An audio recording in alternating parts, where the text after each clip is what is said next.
سي داخلول ټیک نه دی.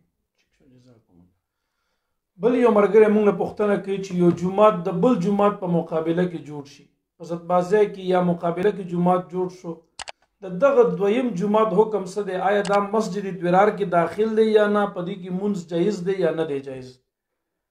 نو شاه صاحب مبارک کچرته دا دویم جومات د اول جومات مقابله کې جوړ شوی په دې بنیاد چې اول جومات والا صحیح عقیده والا خلق دي، صحیح مسلمانان دي، عقیده برابر ده، او دا دویم کس ورته دی د پاره دا مسجد جوړی چې دا غوی هغه اتفاق او اتحاد خراب کی، دا هغه مسجد جماعت کې کمیرا ولی یا دا دویم جماعت دې د پاره جوړ شي چې هغه اسلام ته ضرر ورسوي، نو دا بیا بالکل د مسجد درار په حکم کې دی او دې کې مونږ کول نه دی پکار، اجتناب ته پکار. که مسلمانانو ته نه ضرر رسیږي، اسلام ته ضرر رسیږي، نو بیا دغه جماعت کې مونږ کول نه دی پکار. ٹھیک شو، جزاکم الله. بل یو مرګره پښتنه کوي غاښ ته کور اچول څنګه دي؟ دا د پلاستیک څخه کورونه براوتی وي، نو دغه کورونه اچول یا د سرو زرو یا د چاندې کور اچول غاښ ته دا څنګه دي؟ جایز دي یا نه دي جایز؟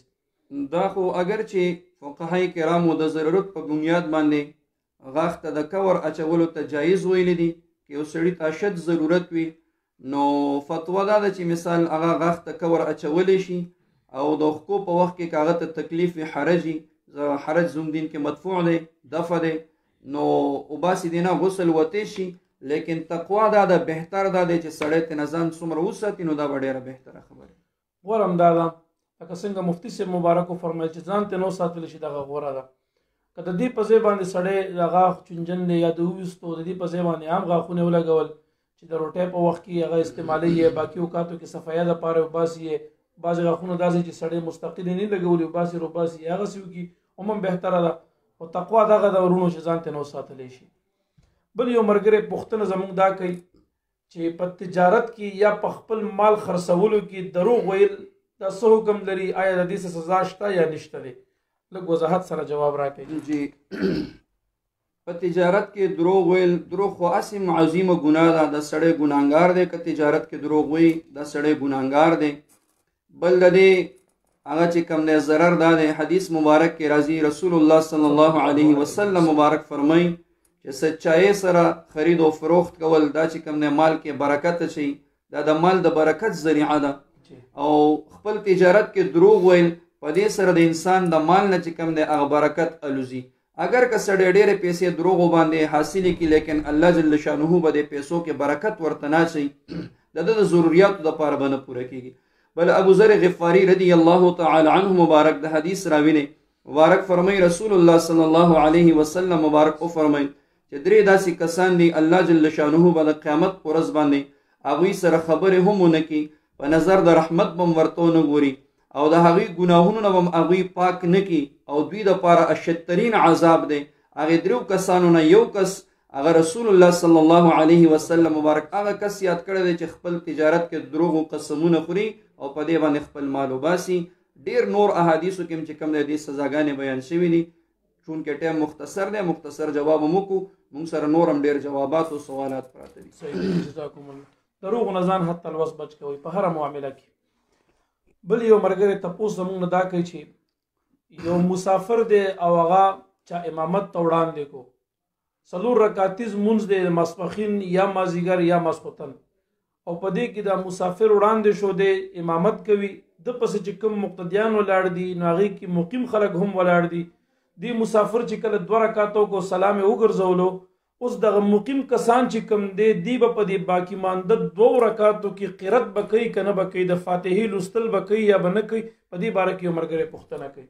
جی دغه مقتدیان چې د مسافر امام نرستو دوی پاسي، نو دا چونکې لاحقین دي، دا لاحق دی. لاحق هغه چاته ویل کېږي چې هغه تحریمتن امام لري، دغه امام پسې نیت تحریمه اول نه کړي او فعلا امام نه لري، د دپاره مثال امام مونځ نه وتي او د ځان ته بعضې مونځ ځان ته ادا کوي، نو چې تحریمتن امام لري فعلا امام نه لري، دا لاحق دی. د لاحق حکم دا دی، لاحق باندې قرائت نشته.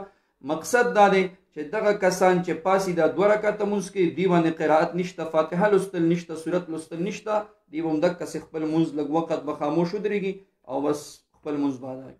مطلب د خبرې دا شو د مفتي صاحب مبارک چې هغه کسان چې هغه مقیم وي او هغه بیا د مسافر امام د سلام ګرځولو نه بعد 2 رکعات کوي، په دې 2 رکعاتو کې دی په هر رکعت کې الحمد بنلولي دومره اندازه به چپ ودرېږي چې په څومره وخت کې سورۃ فاتحه لوستې شي، د هغې نه بعد به رکوع ته ځي، ځکه دی حکمن په اقتدا د امام کې ولاړ دی او په مقتدي باندې قرت نشته دی. ښه جي.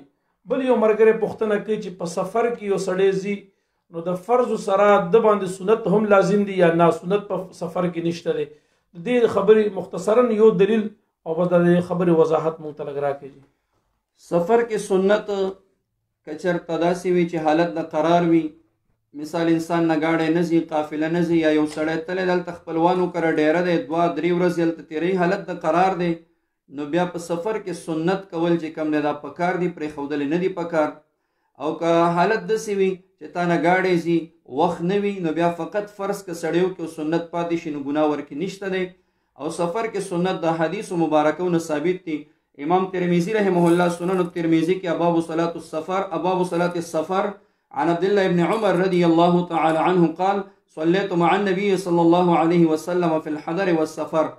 فرمای ما نبی کریم علیه السلام سره په حضر او په سفر کې منځ کړی دی. نو فصليت معه في الحضر الظهر 4 وبعدها ركعتين. نبی کریم علیه السلام سره می په حضر کې چې سفر کې نوم د ماسپخین منځ می 4 رکعاتو کو وبعدها ركعتين 2 رکعات می سنت پس دی ماسپخین په حضر کې موک. وصليت معه في السفر الظهر ركعتين. نبی علیہ السلام سره می په سفر حالت کې د ماسپخین منځ 2 رکعاتو کو فرض وبعدها ركعتين 2 رکعات می د فرض نرستو سنت هم ادا.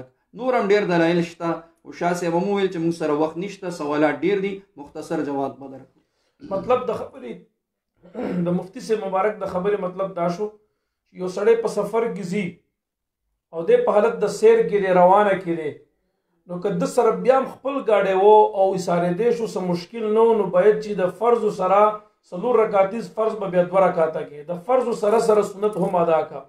او که په حالت د اقامت کې وی لکه توس مثال په تور دي اسلام آباد ته یا لاهور ته لاړې، نو په دې لار باندې خو کتا د عذر د وجه سنت ترک خیر دی، او چې ته الته ورسېدې ته په لاهور کې 2 ورځې تیرې 4 ورځې تیرې د 15 ورځو نه کمې تیرې، دا باقي چې کومې ورځې ته په سفر کې الته تیرې نو باید چې په دې کې خو خامخا سنت وکړه، سنت به بالکل نه پرېږدي. هغې باندې فقها هم دغه وایي چې په سنت خامخا که هر چې حالت د سیر دی ته په روانه باندې او ګاډي کې تا ته ملګري ساریږي نه یا تا نه گاډی ځي یا مشکل درته جوړیږي، نو که بیا د عذر په بنا پاتې شي نو امید شته چې الله تعالی په دې تا سره مؤاخذه ونه کړي، د قیامت د عتاب نه به